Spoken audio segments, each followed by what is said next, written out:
এখন বাজে রাত প্রায় 12:30।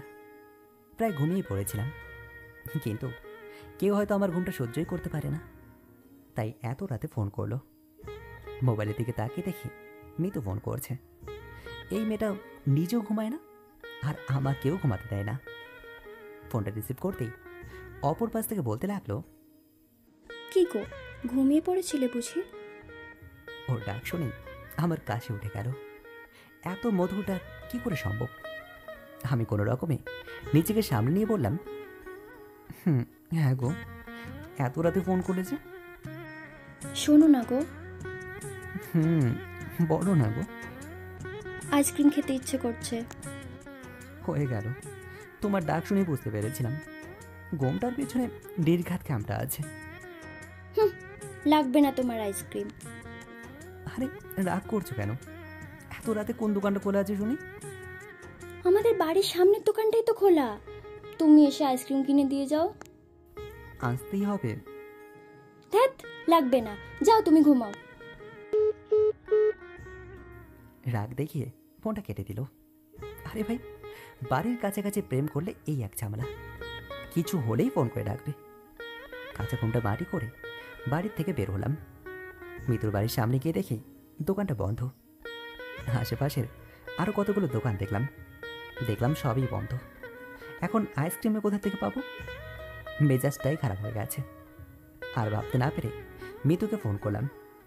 মিতু আমার ফোনটা রিসিভ করেই বলল, রাস্তায় রাস্তায় না ঘুরে আমার বাড়ির পিছনের দিকে রান্নাঘরের জানালার সামনে আসো। আচ্ছা। আমি আস্তে আস্তে আওয়াজ না করে ওর বাড়ির পেছনে যেতেই দেখি রান্নাঘরের লাইটটা জ্বলছে। আমাকে দেখে মিতুর কি হাসি! আমি কিছু বলার আগে আমার হাতে ছোট্ট একটা বক্স ধরিয়ে দিল। এটা কি? ও কোনো জবাব দিল না, বরং আঙুল দিয়ে দেখালো যেন আওয়াজ না করি, আর চলে যেতে বলল। আমিও ভালো ছেলের মতন বক্সটা হাতে নিয়ে চলে আসছিলাম।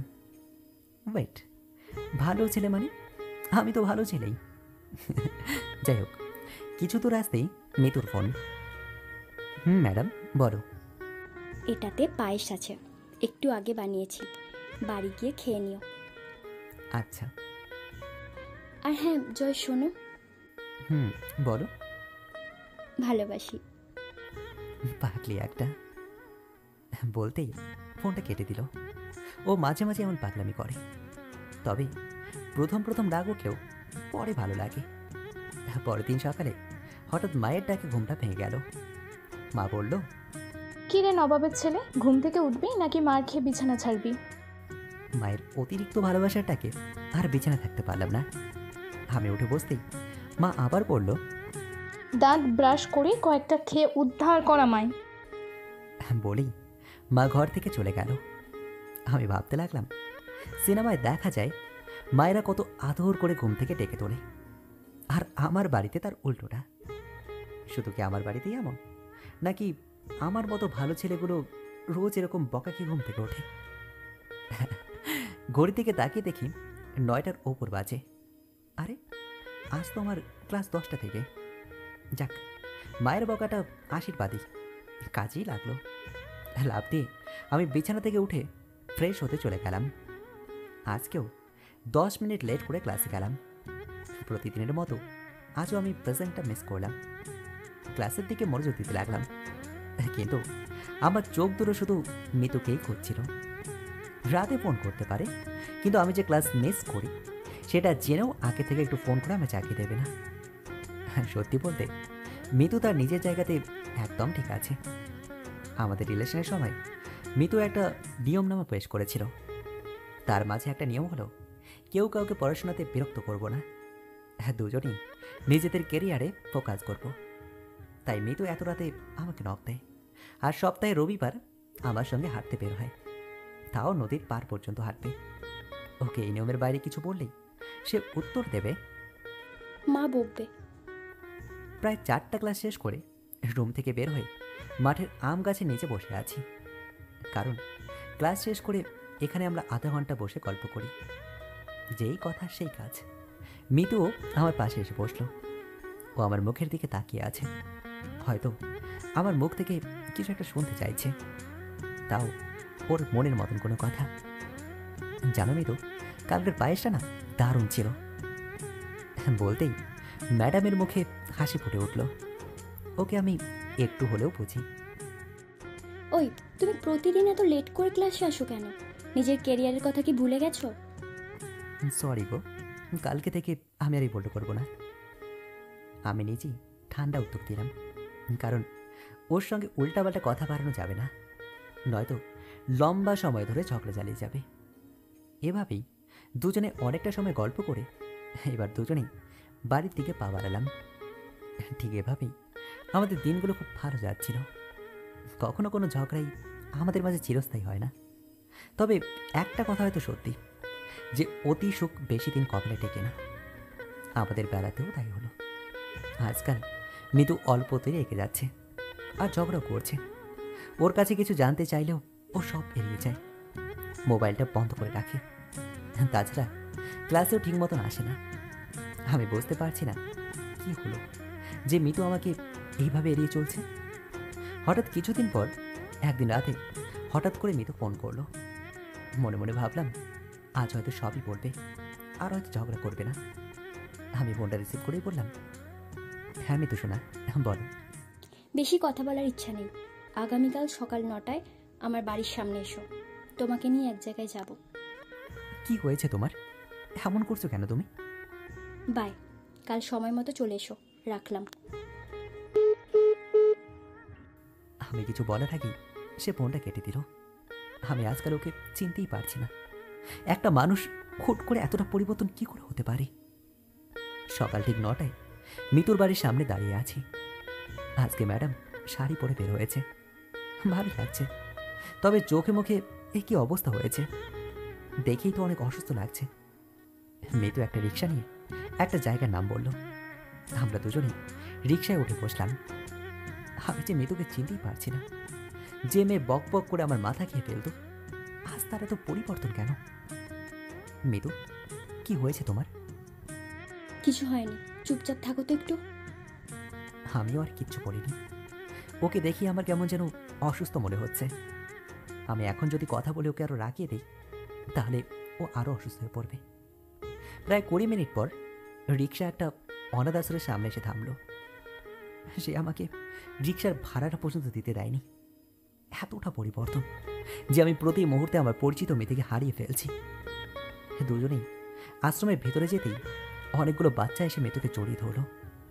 ও তাদের সাথে এতটাই মিশে আছে যে মনে হচ্ছে মিতু তাদের মাঝেই একজন। আজ অনেকদিন পর মিতুকে হাসতে দেখছি। আমি দূরে দাঁড়িয়ে আপন মনে সেই পুরনো হাসি দেখতে লাগলাম। মিতু তাদের থেকে বিদায় নিয়ে আমার কাছে আসলো। আমি কিছু বলার আগে ও বলতে লাগলো, আমি এখানেই ছোট থেকে বড় হয়েছি। বর্তমানে যাদেরকে আমার বাবা মা দেখছো, তারা আমাকে এখান থেকেই দত্তক নিয়েছে। কিন্তু হয়তো ওনারা আমার বাবা মাও হতে পারেনি। ছোট থেকেই ওদের মানসিক ও শারীরিক অত্যাচারে বড় হয়েছি। প্রতিদিন কষ্ট দেওয়ার বদলে একেবারে মেরে ফেললেও পারত। কথাগুলো বলতে বলতে মিতু কান্না করছে। ওকে সান্ত্বনা দেওয়ার মতন আমার কাছে কোনো উত্তর নেই। আমি শুধু ওর হাত দুটি ধরে দেখছি। তারপর মিতু আমাকে পুরো আশ্রমটা করে দেখালো। মনটা যেন শান্ত হয়ে এসেছে। আজ অনেক দিন পর আমি মিতুকে ফিরে পেয়েছি। কিন্তু ও এতটা কষ্টের মধ্যে বড় হয়েছে, আর সেটা আমাকে একবারও মুখ ফুটে পড়েনি। আসলে মিতু আমার জন্য অনেক স্পেশাল।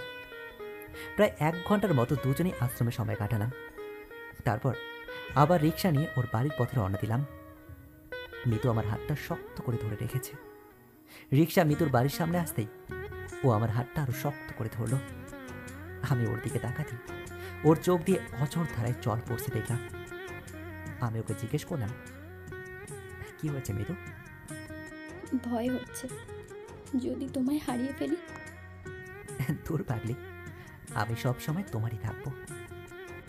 অনেক ভালোবাসি তোমায়। আমিও তোমাকে অনেক ভালোবাসি। এরপর দুজনেই দুজনের দিকে কিছুক্ষণ নিশ্চুপভাবে তাকিয়ে রইলাম।